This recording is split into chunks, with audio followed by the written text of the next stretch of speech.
dee leen ñafe doo leen ñafe gëmoo leen yàlla waay. Champion.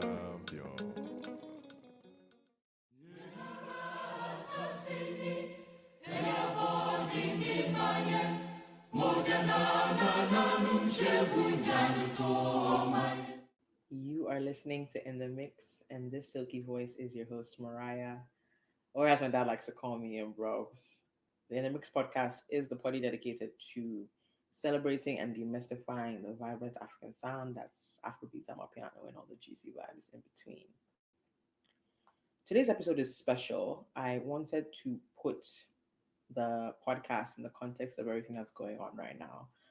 And so I'll start wide and sort of zoom into the key issue. When you take a look around, there's chaos all over the world, like globally.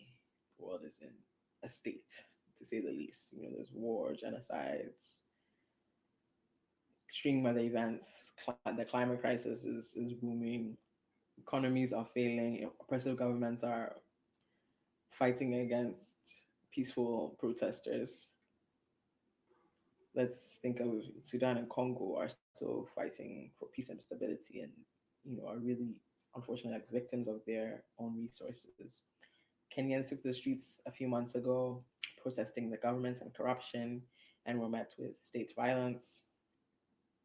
Nigeria is experiencing an extremely high spike in inflation, and the cost of living has peaked exponentially. People took to the streets, and T-Pain, Tinubu, of course, allowed close to 700, roughly 700 people to be arrested, and some have even been charged with treason, which is an offense that I believe can be given a death sentence. I have to double check that, but yeah, that's what we're dealing with.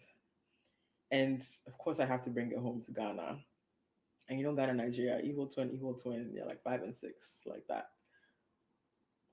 Ghana has many issues similar to Nigeria, all sort of linked to, particularly in this government, but in general, the proliferation of this general disregard, this gross disregard for the rule of law and constitutional rights. And that's affecting Ghanaians' everyday lives. The most pressing issue at the moment, the life or death issue at the moment, is galamsey.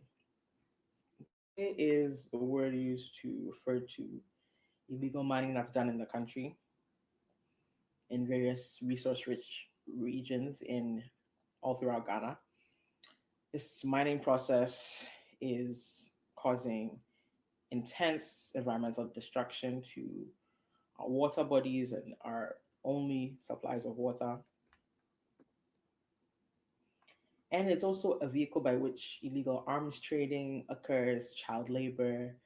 Obviously, there's also severe health issues that come with chemicals and materials that they use to mine for gold. If galamsey continues as it is, by the end of the decade, the country Ghana will have to import water, and that is something that we simply cannot afford. And so, rightfully so, people took the streets to demand that the government stops galamsey now. And of course, the states responded in kind by sending their armory to arrest peaceful protesters. And so now this issue is not only about stopping galamsey, but also freeing the citizens and respecting our constitutional rights. So I wanted to use this episode not only to bring awareness to the issue, but also, like I said, puts the podcast in the context of what's happening. This is a music podcast, and so I thought, how do we talk about music and art, music and politics and rebellion? Music and arts in general is inherently political because artistic expression is self-expression, and we all have political identities, whether we like it or not. And music has always been used as a tool for rebellion.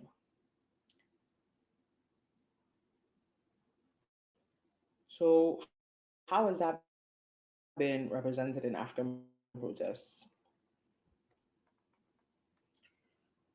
Again, starting wide and zooming in, there's several examples I can think of.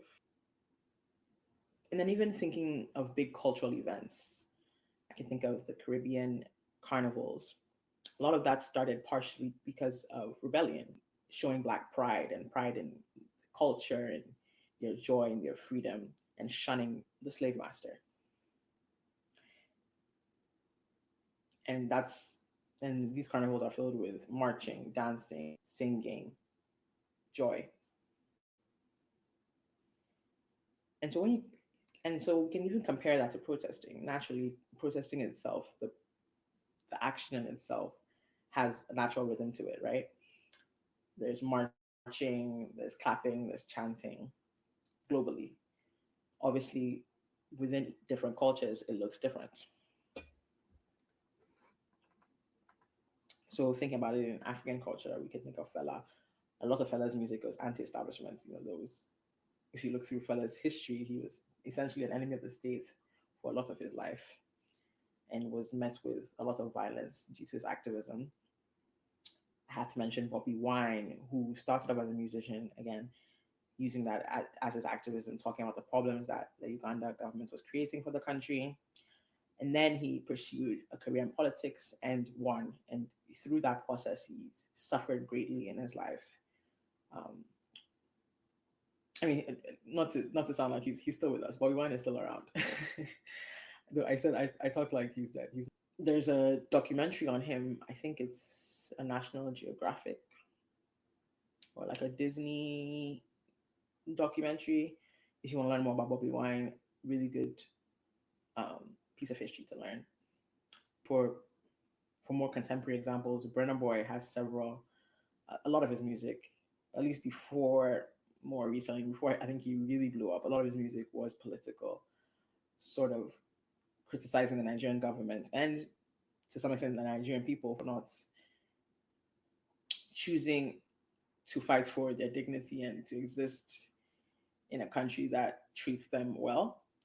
Um, and so, because of that, Burna Boy was met with a lot of criticism during the NSARS protest when he was nowhere to be found. If you want to listen to some of Burna songs off of African Giant, there's Collateral Damage and another story that's sort of a great example of how Burna uses his music to talk about politics. And speaking of the NSARS protest, that also had a lot of interesting music moments. For example, Davido's Femme, Keep Quiet. That obviously that song was not political at all, but became that when protesters were using that song to tell politicians to shut up, keep quiet, do as I say, essentially.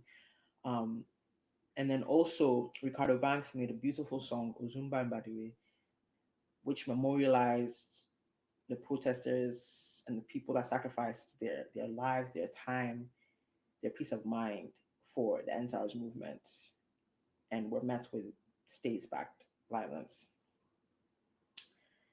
And with that, he really helped to solidify that moment in history. And that's something that people can always go back to and remember. This is what the Nigerian government did in 2020. This is how they were treating their citizens. Similarly, in Ghana, artists will occasionally make music criticizing.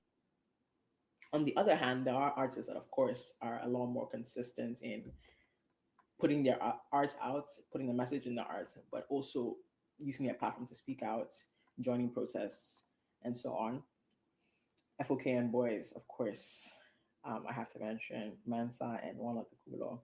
And then also One Love Sister Derby, who's a legend. She has had so many viral moments. Um, and all three of them use satire to really get their points across. There's a lot of comedy involved. It's like lighthearted and funny, but talking about the real issues. I would say Sister Derby's biggest hit right now, obviously, is the LGBTQ anthem with Angel Maxine. Kojo Besia, there's a gay man in your home. Your driver could be gay, your sister could be gay.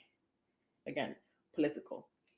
There's also artists like Olasi, Pure Khan, and Man. And Manifest has a verse on Burna Boy's song Another Story. I also highly encourage you guys to check out Walasi's album with the Sinku Live Band. Really good album, really powerful message. Again, talking about the situation in Ghana. And so, in thinking again about that, I was looking at the videos from yesterday's protest in Accra. Today is the 4th, and from the 3rd of October to the 5th of October, Ghanaians are protesting on to tell the government stop galamsey now and also free the citizens that were wrongfully imprisoned and charged for exercising their constitutional rights. And one thing that, of course, shows up in all the videos is people dancing, chanting, singing, playing instruments, drumming, showing themselves to be in high spirits and in unison, Shin Jama essentially.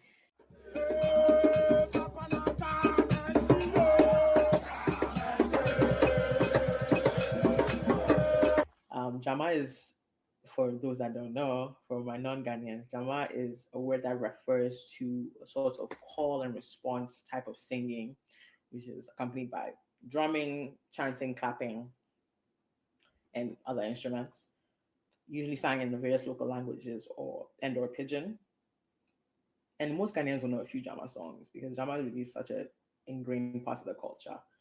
It's used for celebrating and praise. You'll hear it at football matches, you'll hear it at informal church gatherings, and that's how we would entertain ourselves. And that's the common experience for a lot of Ghanaians, for most Ghanaians. And so I want to take a little time to sort of analyze how that sort of joyous choir like praise and chant and rhythm is perfect in protesting and why that Jama has always been a part of protesting for Ghanaians. Firstly, the messages in the song can serve as great critiques for the people that we're targeting, for the politicians that we're targeting, for the situation that we're talking about. The Jama song for everything, for gospel, for smoking and drinking, for partying, for football, for people's names. So it's so easy to direct that to critique of a government. It's a great morale booster. It sort of puts people in a good mood, obviously, because you're celebrating, you're finding joy in the chaos. This is what I really appreciate about Jama's protests, especially because protesting can be, especially in a country that is not respecting people's constitutional rights, it can be a jarring thing. And that's why a lot of people, I think, have been sort of scared away from doing it. The more we show it as a joyous sacrifice, righteous rage, the more we show that we're together in this and that no one is being left behind. We're sharing money, we're sharing resources. Lawyers are sent out to the different courts and prisons representing people, not allowing injustices to happen, lying down. I think it perfectly encapsulates all of that. It takes away the fear, it adds joy to the anger, righteous rage. So I'm really happy at the huge turnout at these protests, and I really hope the numbers continue to grow. And I hope we continue showing joy in our unity and show that we're not timid souls, right? So between the 3rd, which was yesterday, and the 5th, there are protests in Accra, but also in New York and London, and I'm sure, and I hope in more places. I encourage you all to step out. I encourage you all to step out, listen to some of the music and the artists that I have mentioned. Go on YouTube, find a Jama medley, and energize yourselves to say there to be a Ghana for my children and my children's children and my children's children. Go out into the streets, let the police know that orders from above is not good enough. It's not good enough, and we're not going to accept that. The fight is going to be a long one.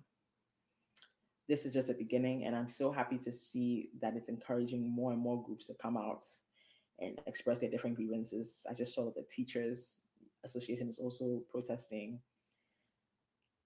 Let's all come together, keep going. A luta continua.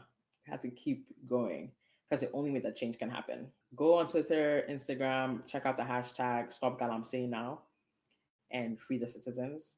I've posted about it on my pages as well.